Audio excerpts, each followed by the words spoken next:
जाते हैं एक हेलिकल स्ट्रक्चर पाए जाते हैं जिसमें क्रोमेटिन जो है डीएनए खुला रहता है।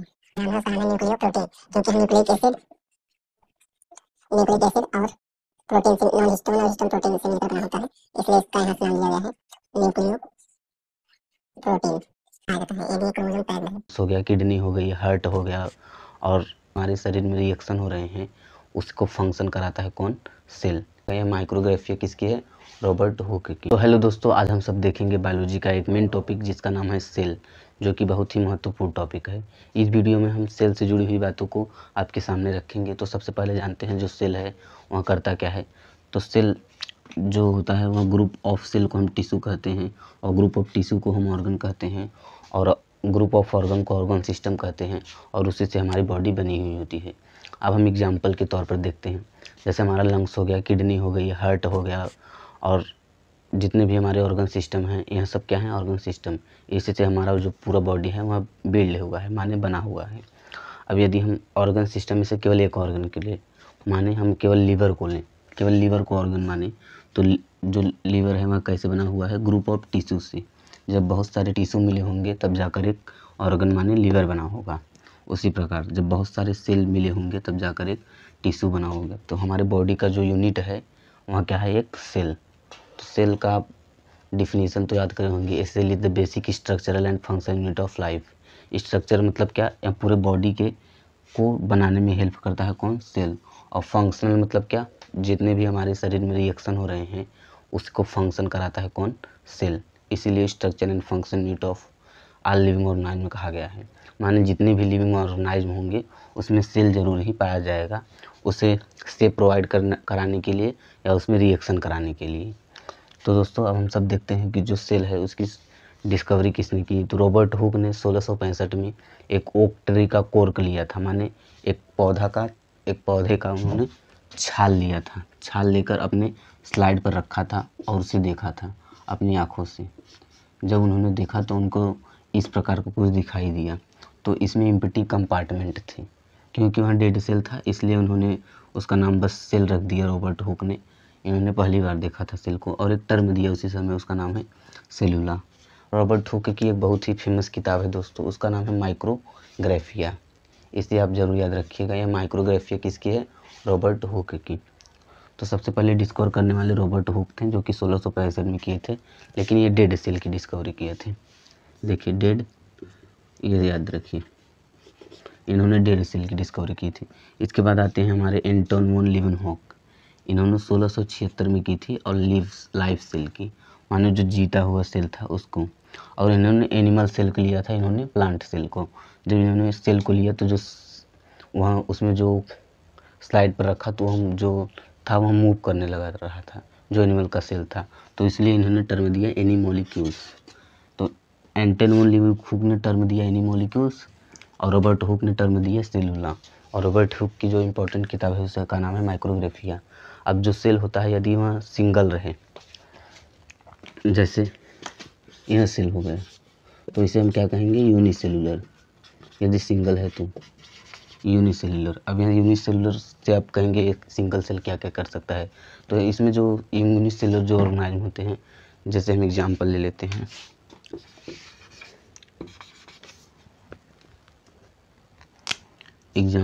हैं, अमीबा, पैरामीशियम, बैक्टीरिया। इसी प्रकार जितने भी होते हैं सिंगल सेल ऑर्गेनाइज्म, वहाँ केवल एक सेल से ही अपना पूरा प्रोसेस करते हैं, जैसे डाइजेशन करना, एक्सक्रेशन करना, केवल सिंगल सेल से, unicellular organism. Amoeba, paramecium, bacteria, mycoplasma and so on. इसी तरह जितने भी यूनिसेलुलर हैं। और जो मल्टी सेलुलर हैं उनके पास बहुत सारे सेल होते हैं, तो उनका स्पेसिफिक जो सेल होता है वह डिसाइड होता है किसी स्पेसिफिक वर्क के लिए, माने जो कुछ विशेष हमारा कोशिका है वह विशेष काम के लिए निर्धारित होता है। तो अब हम देखेंगे जो बहुत सारे सेल से मिलकर बने हैं ये। तो यह कौन है? Multi cellular. इसे क्या कहेंगे? Multi cellular. तो मल्टी सेलुलर कौन है? मल्टी सेलुलर है human, animal cell, plant cell. यह सब क्या है?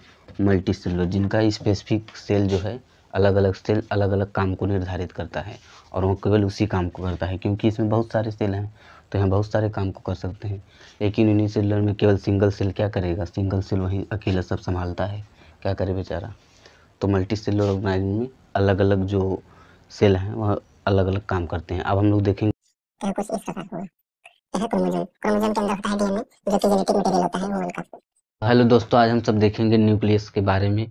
जिस प्रकार ह्यूमन बॉडी का जो ब्रेन है वह सबसे महत्वपूर्ण होता है, उसी प्रकार जो हमारे शरीर के अंदर जो कोशिका यानी सेल हैं उसका जो ब्रेन होता है वह होता है न्यूक्लियस। तो आज हम पढ़ेंगे न्यूक्लियस के बारे में। तो न्यूक्लियस जो होता है उसे केंद्रक भी कहा जाता है, जो कि सेल के एकदम सेंटर में पाया जाता है। ये सेल हो गया, इसके सेंटर में पाया जाता है। न्यूक्लियस की खोज जो है सबसे पहले की थी रॉबर्ट ब्राउन ने। रॉबर्ट ब्राउन ने 1831 में की थी दोस्तों।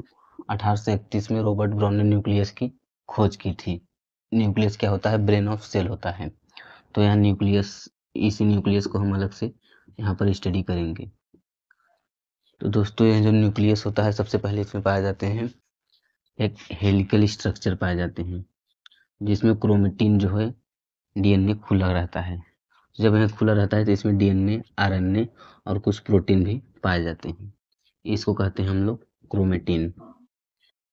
क्रोमेटिन क्रोमेटिन किस किस चीज़ों से मिलकर बना होता है, ये डीएनए और ये आरएनए और नॉन हिस्टोन प्रोटीन से। तो क्रोमेटिन का एक दूसरा भी नाम है, उसका नाम है न्यूक्लियोप्रोटीन, क्योंकि हम न्यूक्लिक एसिड और प्रोटीन से, नॉन हिस्टोन और हिस्टोन प्रोटीन से मिलकर बना होता है, इसलिए इसका यहाँ से नाम लिया गया है न्यूक्लियो प्रोटीन। तो इसके क्या नाम हो गया, न्यूक्लियो प्रोटीन। और इसमें पाया जाता है दोस्तों न्यूक्लियोलस। न्यूक्लियोलस यह न्यूक्लियोलस क्या करता है, यहाँ आरएनए को सिंथेसिस करता है। आरएनए का मतलब क्या होता है, राइबोसोमल आरएनए। राइबोसोमल आरएनए क्या करता है दोस्तों, जिसमें राइबोसोमल आरएनए ज़्यादा होगा तो यहाँ प्रोटीन सिंथेसिस का एक फैक्ट्री है आरएनए, तो यहाँ प्रोटीन का फॉर्मेशन ज़्यादा से ज़्यादा करता है। तो जिसमें प्रोटीन ज़्यादा पाया जाता है मतलब उसमें न्यूक्लियोलस ज़्यादा होगा।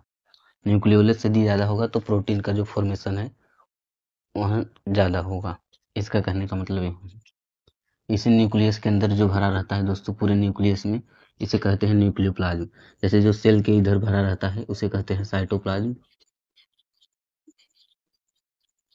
साइटोप्लाज्म इसी प्रकार जब न्यूक्लियस के अंदर भरा रहता है जिसे कहते हैं न्यूक्लियोप्लाज्म।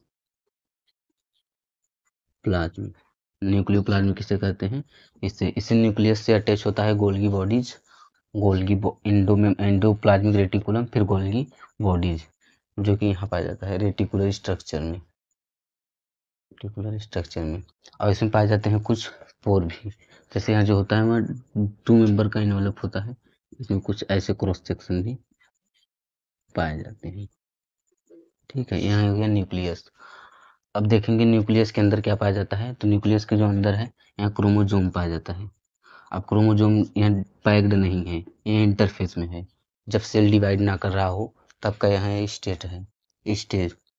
अब हम सब देखेंगे जो क्रोमोजोम है वहाँ कैसे पाया जाता है। यदि ये क्रोमोजोम पैक्ड है तो यह कुछ इस प्रकार होगा। क्या है क्रोमोजोम, क्रोमोजोम के अंदर होता है डीएनए, जो कि जेनेटिक मटेरियल होता है ह्यूमन का। DNA is a genetic material. DNA क्या होता है दोस्तों, जेनेटिक मटेरियल होता है।